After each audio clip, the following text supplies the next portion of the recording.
Del buen suceso que el valeroso Don Quijote tuvo en la espantable y jamás imaginada aventura de los molinos de viento.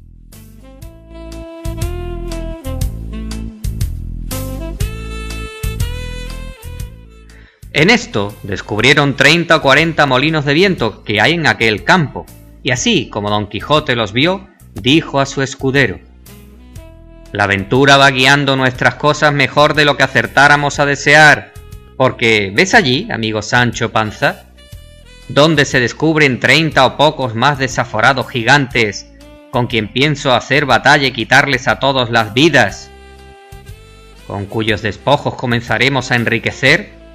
Que esta es buena guerra, y es gran servicio de Dios quitar tan mala simiente de sobre la faz de la tierra».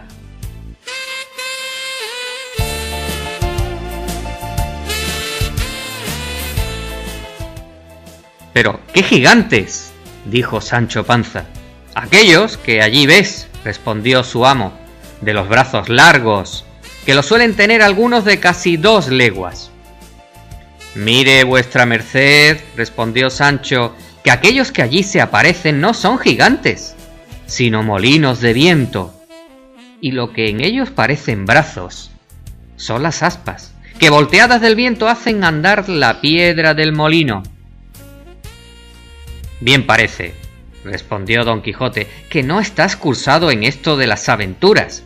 Ellos son gigantes, y si tienes miedo, quítate de ahí y ponte en oración en el espacio que yo voy a entrar con ellos en fiera y desigual batalla».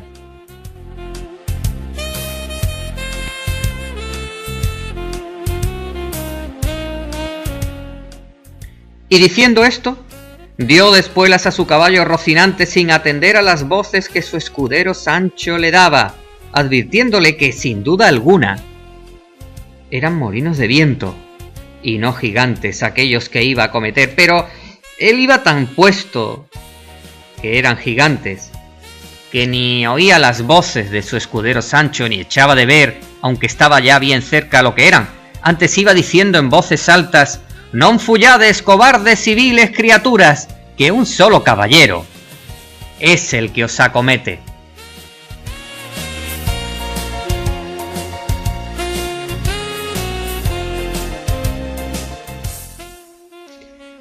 Levantóse en esto un poco de viento, y las grandes aspas comenzaron a moverse, lo cual, visto por Don Quijote, dijo: «Pues aunque mováis más brazos que los del gigante Briarreo, me lo habéis de pagar». Y en diciendo esto y encomendándose de todo corazón a su señoría Dulcinea, pidiéndole que en tal trance le socorriese, bien cubierto de su rodela, con la lanza en el ristre, arremetió a todo el galope de Rocinante y embistió con el primero molino que estaba delante, y dándole una lanzada en el aspa, la volvió el viento con tanta furia que hizo la lanza pedazos, llevándose tras sí al caballero y al caballo, que fue rodando muy maltrecho por el campo. Acudió Sancho Panza a socorrerle, a todo el correr de su asno, y cuando llegó halló que no se podía menear. Tal fue el golpe que dio con él Rocinante.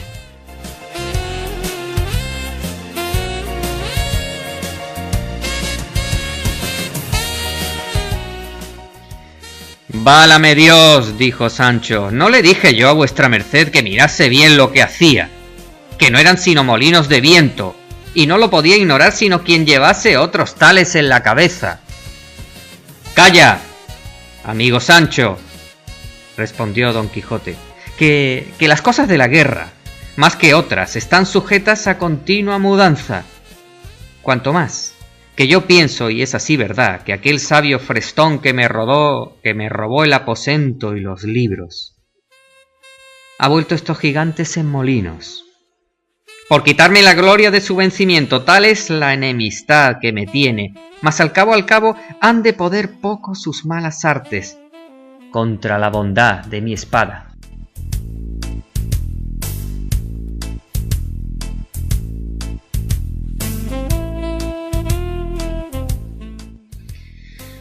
«Dios lo haga como puede», respondió Sancho Panza. y ayudándole a levantar, tornó a subir sobre Rocinante, que medio despaldado estaba, y hablando en la pasada aventura, siguieron el camino del Puerto Lápice, porque allí decía Don Quijote que no era posible dejar de hallarse muchas y diversas aventuras por ser lugar muy pasajero, sino que iba muy pesaroso por haberle faltado la lanza, y diciéndoselo a su escudero, le dijo: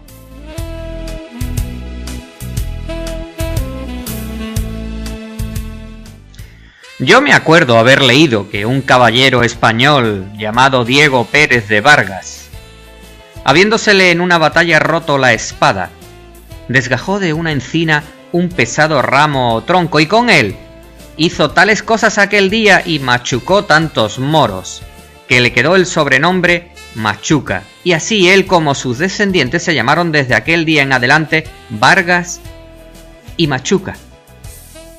Hete dicho esto porque de la primera encina o roble que se me dispare, pienso descargar un tronco, tal y como bueno como aquel que me imagino, y pienso hacer con él tales hazañas, que tú te tengas por bien afortunado de haber merecido venir a velas, y a ser testigo de cosas que apenas podrán ser creídas.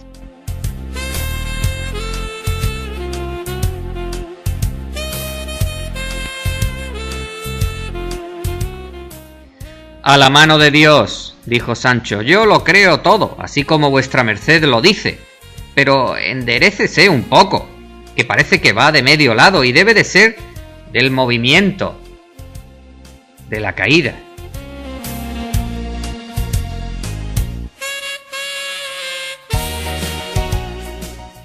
Así es la verdad, respondió Don Quijote, y si no me quejo del dolor es porque no es dado a los caballeros andantes quejarse de herida alguna, aunque se les salgan las tripas por ella.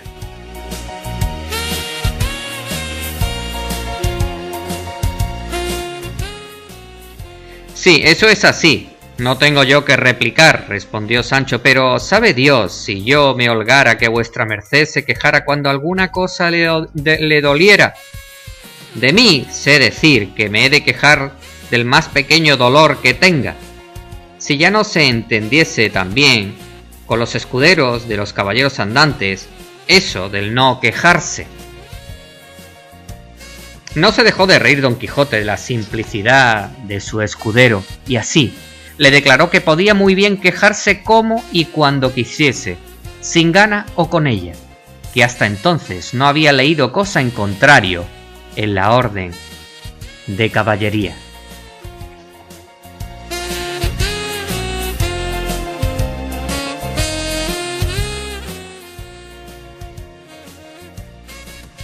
Un poquito ha sido de este capítulo del buen suceso que el valeroso Don Quijote tuvo en la espantable y jamás imaginada aventura de los molinos de viento. Les habló Domínguez Lobato. Eduardo, buenos días. Buenos días.